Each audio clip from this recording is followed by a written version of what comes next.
Gold hub తాకట్టులో ఉన్న బంగారాన్ని విడిపించి కొనబడును. అదే రోజు ఆన్లైన్ ధరకు కొని డబ్బులు ఇవ్వబడును. బీజేపీలోకి విజయసాయిరెడ్డి ఇదెక్కడ గోలా? ఏపీలో వైసీపీలో నెంబర్ 2గా ఉన్నటువంటి వ్యక్తి బీజేపీలో పోవటం ఏంటి? ఇదేగా మీ అందరికీ అనుమానం. అక్కడికే వస్తున్నా, ఆ పాయింటే చెప్పడానికి వస్తున్నా. వాస్తవానికి వైసీపీలో నెంబర్ 2 విజయసాయిరెడ్డి నిజమే. మరి బీజేపీలో పోవటం ఏంది? ఎప్పుడు పోతాడు, ఎట్లా పోతాడు? ఇదే కదా. ఇప్పుడు నెల్లూరు ఎంపీగా పోటీ చేస్తున్నాడు. నెల్లూరు ఎంపీ వైసీపీ అభ్యర్థి విజయసాయిరెడ్డి. ఇప్పుడు వైసీపీ సిట్టింగ్ ఎంపీగా ఉన్నటువంటి వేమిరెడ్డి ప్రభాకర్ రెడ్డి వైసీపీతో విభేదించి టీడీపీ పార్టీలోకి పోతే టీడీపీ పార్టీ నుంచి ఆయన వేమిరెడ్డి ప్రభాకర్ రెడ్డి పోటీ చేస్తుంటే వేమిరెడ్డి ప్రభాకర్ రెడ్డి మీద వైసీపీ నుంచి విజయసాయిరెడ్డి పోటీ చేస్తున్నాడు. అది గెలుస్తున్నా లేదంటే సర్వేలు చెప్తుందైతే ఓడిపోతారని చెప్తున్నాడు. ఎందుకంటే అసలు నెల్లూరు రాజకీయాలు బాగలేవు, వైసీపీకి యాంటీగా ఉన్నాయి. ఒకప్పుడు నెల్లూరులో వైసీపీ కంచుకోట.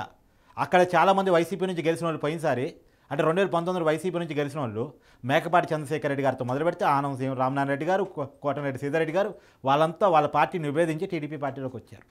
ఇప్పుడు నెల్లూరులో పరిస్థితి బాగలేదు, వైసీపీ ఓడిపోయే పరిస్థితిలో ఉందని సర్వేలు చెప్తున్నాయి.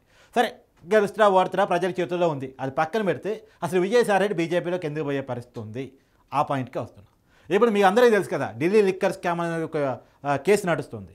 ఆ కేసులో కేసీఆర్ కూతురు కవిత కూడా అరెస్ట్ అయ్యారని. ఆ కేసులోనే విజయసాయిరెడ్డి అల్లుడు కూడా అరెస్ట్ అయ్యాడు. శరత్ చంద్రారెడ్డి అని విజయసాయిరెడ్డి అల్లుడు అరెస్ట్ అయ్యాడు. అతను ఫార్మా ఇండస్ట్రీస్ అధినేత కూడా. సో అతను అరెస్ట్ అయ్యాడు. ఇప్పుడు కొత్తగా ఏపీ లిక్కర్ స్కామ్ ఒకటి నడుస్తుంది. ఇప్పటికే ఏపీ బీజేపీ చీఫ్గా ఉన్న పురంధేశ్వర్ గారు పైన సిబిఐకి కేంద్ర ప్రభుత్వానికి కంప్లైంట్ చేస్తున్నారు. కానీ ఆ రోజుల్లో ఏంటంటే వైసీపీకి బీజేపీకి మంచి సంబంధాలు ఉన్నాయి కాబట్టి ఆ రోజుల్లో చూసి చూనట్టు పోయారు, దాని మీద ఎంక్వైరీ నడవలే. కానీ ఇప్పుడు ఢిల్లీ లిక్కర్ స్కామ్కి ఏపీ లిక్కర్ స్కామ్కి కూడా సంబంధాలు ఉన్నాయి. కవిత, విజయసాయిరెడ్డి వీరంతా కలిసి ఏపీలో కూడా లిక్కర్ వ్యాపారం నడిపారు. ఏమి లిక్కర్ వ్యాపారం? భూములు, ప్రెసిడెంట్ గోల్డ్ మెడల్లు, పవర్ స్టార్లు, ఇవన్నీ స్పెషల్ స్టేటస్లు, మందు బాటిల్ పేరు ఇవన్నీ మందు బాటిల్ పేర్లు అనమాట. ఇవన్నీ నడిపించారు, కథలు నడిపించేశారు. అది కూడా ఫోన్పే లేదు, గూగుల్ పే లేదు, కార్డు లేదు, డబ్బులు పెట్టు మందు బాటిల్ కొనుక్కో, నీకు కావాల్సిన బ్రాండ్ దొరకదు, మేము అమ్మిన బ్రాండ్ కొనుక్కో.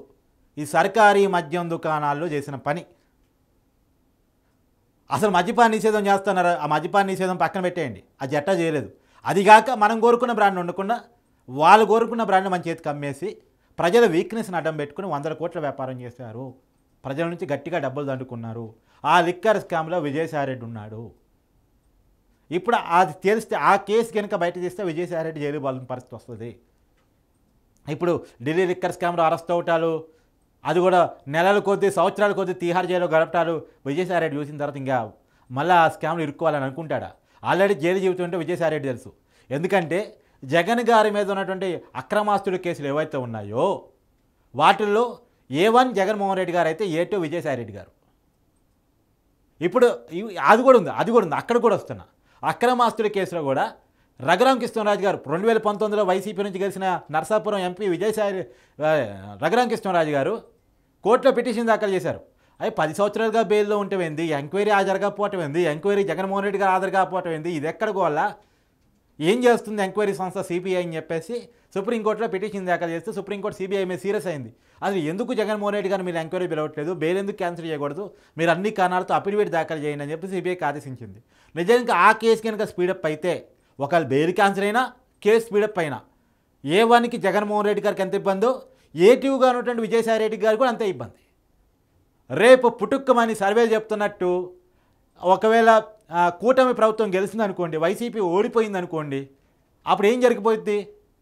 ఇప్పుడు ఏపీ లిక్కర్ స్కామ్ సరే కేంద్రం వదిలిపెట్టవచ్చు, కానీ చంద్రబాబు వదిలిపెట్టాడు. ఎందుకంటే కేవలం 60 రోజుల కాలంలో 6 కేసులు పెట్టారు చంద్రబాబు మీద. స్కిల్ డెవలప్మెంట్ కేసు పెట్టారు, ఫైబర్ గ్రిడ్ కేసు పెట్టారు, ఇన్నర్ రింగ్ రోడ్ కేసు పెట్టారు, మద్యం కేసు పెట్టారు, ఇసుక కేసు పెట్టారు, అంగల కేసు పెట్టారు. 50 రోజులు పైగా చంద్రబాబు గారిని జైల్లో పెట్టారు. అసలు ఏ నేరం చేయకుండా నేను 50 రోజుల పైగా జైల్లో ఉన్నానని చంద్రబాబు గారు గట్టిగా ఫీల్ అవుతున్నారు. ఆయన కనుక మళ్ళా సీఎం అయితే, కూటమి అధికారంలోకి వస్తే జగన్ని కానీ జగన్ పార్టీని కానీ వదిలిపెట్టే పరిస్థితి ఉండదు. ఖచ్చితంగా జైలు తీస్తాడు. ఈ లిక్కర్ స్కామ్ తీస్తాడు, ఈ స్కామ్ తీస్తాడు. ఇప్పుడు కేంద్రం పురంధేశ్వర్ గారు ఇచ్చిన ఫిర్యాదును పట్టించుకోకపోయినా ఏపీలో ఎంక్వైరీ నడిచింది. సో చంద్రబాబు ఎంక్వైరీ నడిస్తే విజయసాయిరెడ్డి ఖచ్చితంగా జైలుకి పోతాడు. సరే, జగన్మోహన్ రెడ్డి గారు పోతారా లేదా అది రెండో విషయం. విజయసాయిరెడ్డి అయితే పోతానని నమ్మకం ఆయనకు ఉంది. సో ఇప్పుడు ఈ అరెస్టుల నుంచి, ఈ కేసు నుంచి, ఈ గోల నుంచి తప్పించుకోవాలి. అసలు వాస్తవానికి ఆయనకి వైసీపీ ఎంపీగా నెల్లూరులో పోటీ చేయడం కూడా ఇష్టం లేదు.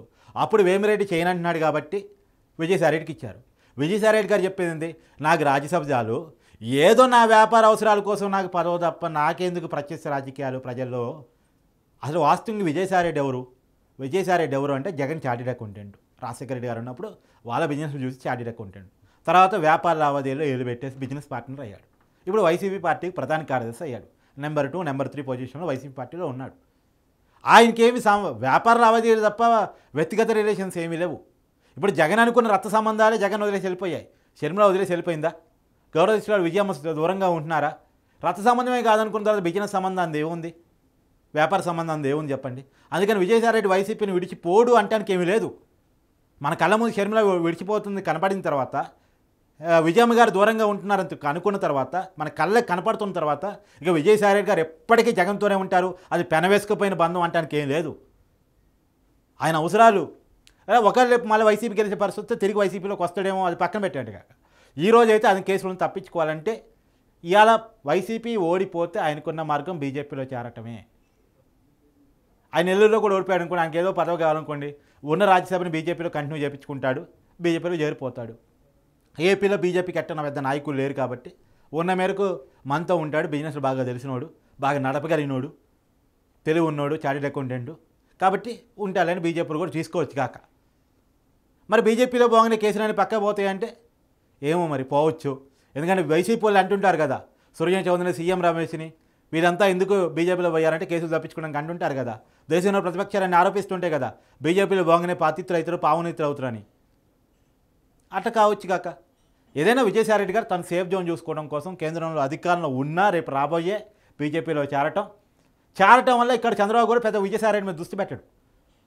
ఎందుకంటే వాళ్ళ పార్ట్నర్ బీజేపీ ఇప్పుడు టీడీపీతో పొత్తులో ఉంది కదా బీజేపీ వైసీపీ నాయకుడిగా ఉన్న విజయసాయిరెడ్డి మీద అయితే గట్టిగా కేంద్రీకరిస్తాడు చంద్రబాబు, ఎట్టైన లోపల పడేయాలని. అదే బీజేపీలో ఉంటే అంత కేంద్రీకరించాడు. విజయసాయిరెడ్డిని స్కిప్ చేయొచ్చు, వదిలేయచ్చు. ఏదైనా సేఫ్ జోన్లో ఉండాలంటే బీజేపీ ఒకటే మార్గం అని ఆయన అనుకుంటున్నాడు.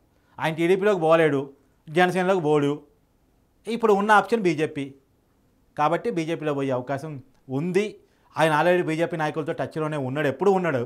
అంటే జగన్ ఆర్థిక లావాదేవీలని బీజేపీ నాయకులతో టచ్లోకి వెళ్ళి ఆయన అపార్ట్మెంట్లు మొత్తం వ్యవహారాన్ని చూసేది నడిపేది మొత్తం విజయసాయిరెడ్డి. ఢిల్లీలో కథంతా నడిపేది విజయసాయిరెడ్డి మిథున్ రెడ్డి ఇద్దరే కథ నడిపించేది మొత్తం కూడా. సో విజయసాయిరెడ్డికి ఆల్రెడీ ఎప్పుడు బీజేపీలో డోర్లు కొంత తెలిసినట్టే ఉంటాయి, ఆయనకు అంచనా ఉంది. కాబట్టి బీజేపీ పార్టీలో చేరాలని అనుకుంటున్నాడు అనేది మనకున్న సమాచారం. ఏదేమైనా ఎన్నికల తర్వాత నెల్లూరు ఎంపీగా తన రాజకీయ వ్యవస్థ ఎలా ఉంటుందో తెలుసుకున్న తర్వాత ఒకవేళ లోక్సభలో ఎంపీ గెలిస్తే ఎంపీ హోదాలో బీజేపీలో చేరతాడు. అటు కాకుండా రాజ్యసభ ఉంది కాబట్టి ఏదైనా ఎంపీ లెవెల్లో బీజేపీలో చేరే వాళ్ళలో విజయసాయిరెడ్డి ఉండబోతున్నాడు అనేటువంటిది మనకు అంతున్న సమాచారం.